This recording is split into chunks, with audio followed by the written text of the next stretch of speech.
What's up, Team Tobias? What's up, Tom Colgan? What's up, Council Bluffs, Iowa? I'm here with Lane Haymont. I'm Lane Haymont here with Ann Rose doing quelling your query conundrums. That is so staying in. And take us away. I think we might be a little delusional because this is our third one, it's our third one today. So I think we're getting a little delusional here. So hopefully these are funny for you because they're funny for us. So I'm here with Lane Haymont. You're with him. I mean, I do hope he is there with you. Me too. It could be really awkward if he wasn't. Very. Okay. All right. Well, we are going to jump right into it today. Hopefully, we are going to help with some quelling your query conundrums. As again, caveat, I will pronounce things wrong, especially in fantasies and all of the wonderful things. So no, sorry. I don't know. I try. I do the best I can here. So luckily, I don't get paid to read out loud for a living. So that's good. So anyway, dear Miss Ann Rose, thank you very much. 18-year-old Evan murdered a princess.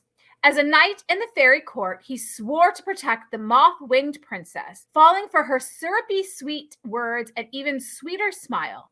Enamored with the royal family and working his way up in the fairy court, he found a place where he mattered. But when he's the last to see the princess before her death, the deceptive kindness of the fairy court peels away when he's accused of her murder. He must uncover what truly happened to the princess, or he'll be executed for a crime he didn't commit. 17-year-old Princess Adeline faked her death. Raised in constricting corsets and silk dresses, she lived in luxury without knowing the cost, until Adeline discovers her parents starve civilians of fairy dust, leaving fairies to wilt and die without nutrition so royalty can feast. She refuses to sit on a throne built upon the wings of starving fairies. Determined to stop the tyranny of the royal line, she escapes the fairy court to ignite a revolution against her parents.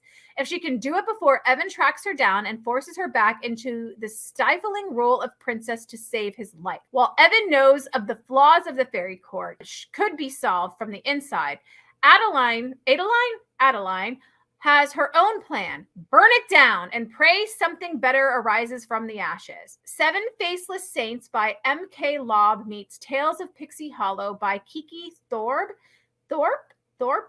and Judith H. Clark. Title is a dual point of view, 86,000 word YA fantasy novel. There was no bio included in this. Thank you for your time and consideration, author. The first line is Evan murdered the princess. So from right there, I'm like, homeboy murdered her. She's dead. He did it. And then we go through, he didn't actually do it. She faked her death. So right there, I'm confused. I think we should cut out that first line that he murdered the princess, because that's telling me he murdered the princess. All right. Not that he was accused, no, but that he did it. All right, we'll read the first paragraph one more time. So, 18-year-old Evan murdered a princess. As a knight in the fairy court, he swore to protect the moth-winged princess, falling for her syrupy sweet words and even sweeter smile. Enamored with the royal family and working his way up the fairy court, he found a place where he matters. But when he's the last to see the princess before her death, the deceptive kindness of the fairy court peels away when he's accused of murder. He must uncover what truly happened to the princess, or he'll be executed for a crime he didn't commit. Okay. So agree, right, with what you said. I would 100% cut that first line, but also because violence against women is a real thing and a real problem that we deal with. And so when you're telling me that the main character of this book murdered a woman, murdered this girl, right? I already am like, yeah, I'm out. That's the first thing I thought of. I was like, ooh, Anne is not going to like this. And then I was like, homeboy murdered the princess. And then it goes on to say, oh, he loves the princess. I was like, yo, he just murdered her. Right? I was like, I number one, I don't murder anyone, but you don't murder anyone you love. No, you don't murder people. You should not murder.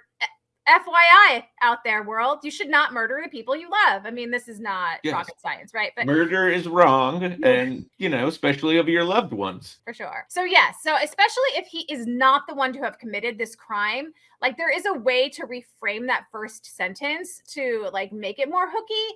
But I mean, I don't I don't even know if you really need it necessarily. 18-year-old Evan has been accused of murdering a princess. Yeah, has been accused of murdering the princess he loves. Ooh. Right? Like, okay, then I'd be like, oh, okay, so what happened? Right? Exactly. That begs a question. So I think that maybe a little bit of reframing would be good. I don't necessarily love like the way that they're framing the princess though in this. Like to him, she's just this sugary, syrupy, sweet word, sweeter smile. But is that all she is to him? That is why he likes her? Is that he thinks that she's pretty and has a nice smile and talks nice? I think I would love to know, because it is kind of his perspective, like what it is about her, and if it is something more than that. I'm hoping it's something more than that. Maybe it isn't, but if it isn't, then I'm not sure I really want an entire point of view from him if all he is like, oh, I just like this girl because she has a pretty smile. Yes, that's exactly what I thought. I was like, Anne is not gonna like this. It's syrupy. I was just kind of like, yeah, I'm out. I mean, all right, we're going to the second paragraph. 17-year-old Princess Adeline faked her death. Now that's a grabbing sentence. I actually almost think that these need to be Yeah, seriously. Raised in constricting corsets and silk dresses, she lived in luxury without knowing the cost until Adeline discovers her parents starved citizens of fairy dust, leaving fairies to wilt and die without nutrition so royalty can feast. She refuses to sit on a throne built upon the wings of starving fairies. Determined to stop the tyranny of the royal line, she escapes the fairy court to ignite a revolution against her parents. If she can do it before Evan tracks her down and forces her back into the stifling rule of princess to save his life. So I think we start with that. I think we center her as the heroine, because otherwise him tracking her down, he thinks she's dead. Yeah. If he didn't kill her, someone killed her. And I would like to know how she faked her death. I would focus this on her and Evan as the quote unquote side character trying to find her.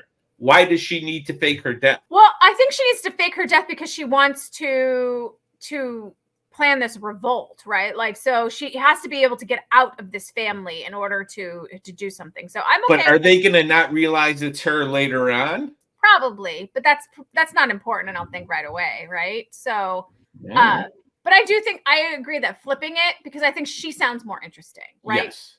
So, and what she's doing sounds more interesting. So I think that flipping it, like 17-year-old princess has faked her death, right? And then you go 18-year-old Evan is accused of her murder. And you're like, oh, wait, shit. So it's not just that she faked her death, but also now that he has been accused for her murder. So and does she love him? Not to cut you off, but that's an important thing to have. Because if she loved him, she wouldn't be faking her death. Well, I don't think.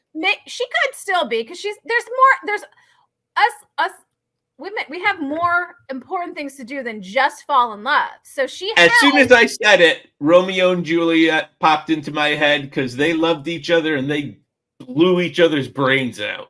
I think they technically poisoned each other, or poisoned themselves, but well, that's definitely not a romance. So but that's a topic. They loved each other.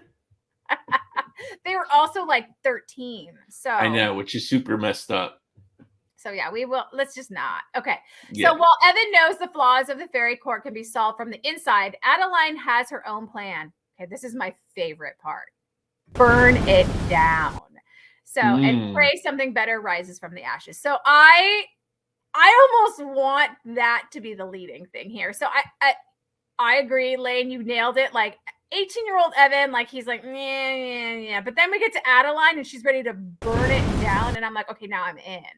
Right. So she sells this book for me. Yes. And her motivation is high. The king and queen, her parents are starving the citizens, and she gets, it's very Marie Antoinette. Yeah. So I'm kind of here for Adeline and like what she's all about. And I think leading with her would just make this pop just a touch more. Agreed. So I would love a bio with this. I don't know if you have a bio for it. You did not include it here. I wouldn't have read it. What if it's an autobiography and they want to stay anonymous? It's an autobiography? Yep. I mean, it's possible. Fairy queen. She escaped and now she's, old age and telling her story. I love it. I want to hear about it. I think she's even cooler then. Good. Me she too. Just burned it all down.